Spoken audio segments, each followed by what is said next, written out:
we got is that ancient kind of soul. Exekias couldn't craft a love so whole. It's that perineum flow, the way my spirit bends. This here's Meraki to the bitter end. Oh, this is more than love, it's my Meraki, baby.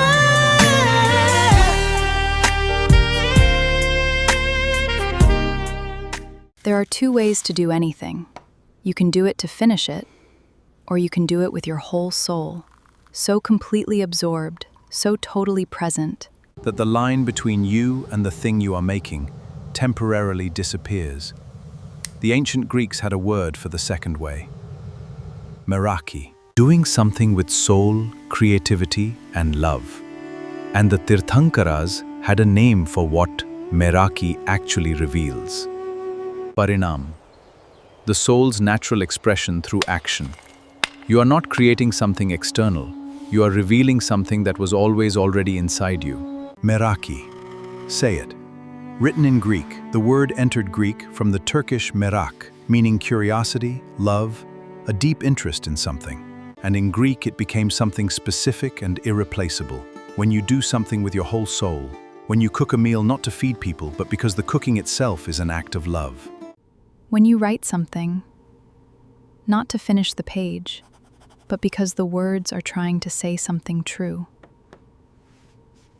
When you build something, make something, teach something, and you leave a piece of yourself inside it, the work carries you, long after you are done. Over 2,500 years ago, in ancient Athens, a potter was working at his wheel. His name was Exekias. He made black figure pottery, vessels painted with scenes from mythology and daily life, fired in kilns, carried across the Mediterranean to be used by people who would never know who made them. But Exekias did something that most potters of his time did not do. He signed his work, not just his name, something more specific. On his finest vessels he inscribed the words, Exekias epoisin me, Exekias made me. Not I made this. This speaks. This carries me. I am inside it.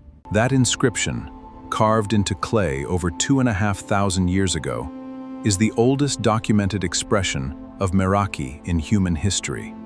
The modern world has a different relationship with work.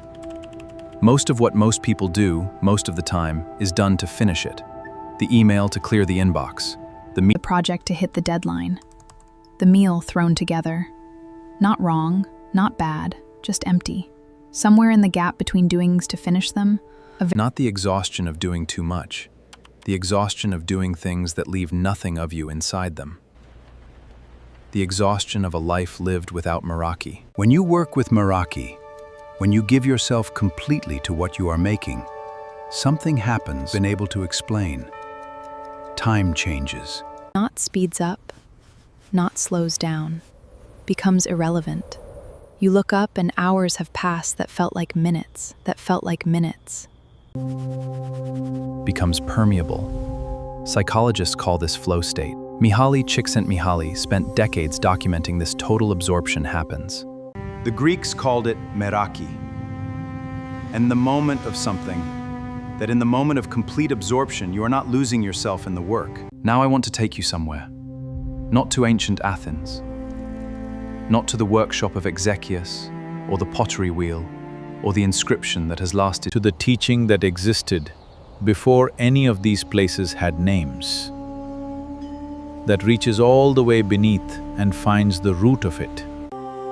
They called it Parinam, the natural transformation and expression of the soul's own naturally, what it already is.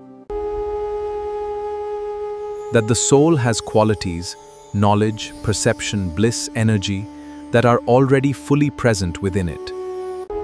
And when the soul acts from these qualities fully, without the obstruction of ego or fear or the need to impress or to finish, it is the soul itself, becoming visible through what it makes. Here is the shift that changes everything. The modern world frames creativity as production. You make things, you produce things, you output things. The thing you make is separate from you, a product, a deliverable, a result. Meraki says, no, is not separate from you. Exekias knew this. He did not say, I made this. This speaks me. And the Tirthankara teaching goes one step further.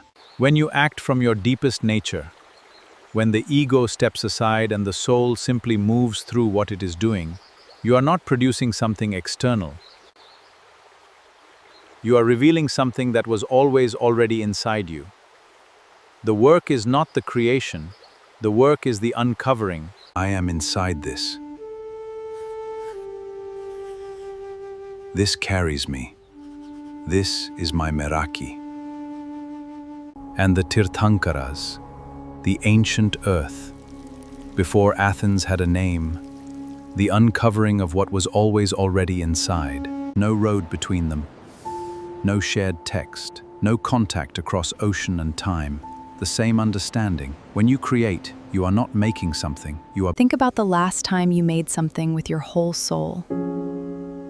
Maybe it was obvious, a painting, a piece of music, something built with your hands. Or maybe it was ordinary, a meal made for someone you love, a letter written at 3 in the morning when you finally found the words, a garden tended on a Sunday with nowhere urgent to be. In that moment, in that total absorption, you were not trying to impress anyone or finish anything or be anything other than exactly what you were. That was Meraki, that was Parinam, that was the soul, expressing its own nature through what it was doing, still. Next week, a word from World. Until then, Meraki. Today, make one thing with your whole soul. Not for the result, not for the finish, for the experience. Comment below. What is something you have made with Meraki? Follow for one ancient word every week. 느껴지는 대로 내 혼을 실어 엑세키아처럼 이건 나의 서명인걸 Parinam, the soul's expression, a new dimension. We call this feeling Meraki. 창조의 불꽃, 영원의 motion, 세계를 물들여 soul on fire, Meraki.